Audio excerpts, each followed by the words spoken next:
came. How do they tell time? How do they tell time? Well, they had hourglasses, certainly, that they were doing, but actually there was also every day an officer of the watch. They call it an officer of the watch because he's literally the only guy that can afford to own a watch. And so what you'd have is that the officers were actually expected, exactly the same as the soldiers, to be on guard duty.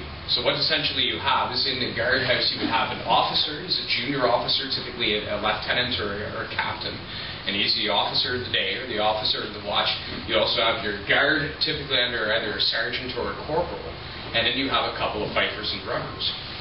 So the officer, of course, would be there 4 hours on, 4 hours off sort of deal. Same with the soldiers and the drummers. So they'd be on for a 24-hour period, having 4 hours on duty, and then taking a nap or maybe cooking dinner or something like that for 4 hours off, all throughout that 24-hour period. And so again, the officer would be responsible for the day-to-day operations of the fort, making sure that he's the one picking the password for the day. He's the one who has to make sure that nobody's coming in here and spying. He's the one who has to make sure that if there are any civilians that do have to come in here to, say, deliver flour or something like that, they know where to go. He's basically the first point of contact for anybody coming into a fort like this.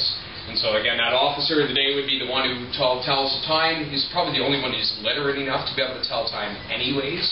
So he's the one who's telling the guards when to go out on a patrol, or maybe just on a walk around the fort. Maybe he's the one telling the drummers what sort of calls to beat. Again, the drummers were really the timepiece for the site. You'd have the officer who actually could tell time, the officer who actually owned the watch, but he relayed all of his commands through the fife and the drum. So the fife and the drum were not just used on a battle situation, where of course they would be playing songs like the Advance, the Retire, the Make Ready, Present, and Fire, but even here at a garrison site where they'd be playing songs like telling them to wake up, telling them when to go to bed, telling them when to eat, when to do drill, when to go on fatigues, even when their day is done. It would be basically all relayed. Same way they would with a beer pop bottle like this.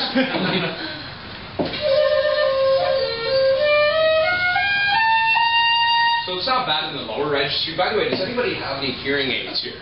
Because this morning we had a seniors group in, and I continued to play this, and I heard somebody, so just to let you know. So it gets a little bit more annoying.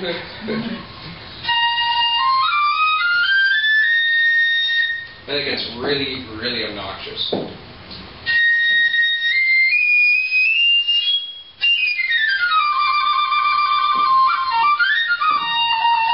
So it's these things that we're giving all the signals. Again, not just on the battlefield with the drums, but even here in a garrison site. So for example, at 3:30 in the morning, to wake these soldiers up, it wasn't just, hey, get up, we got a big day today.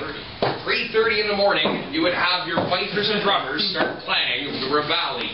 And it wasn't out there in the middle of the parade square, they'd march into your bedroom. They'd play this song.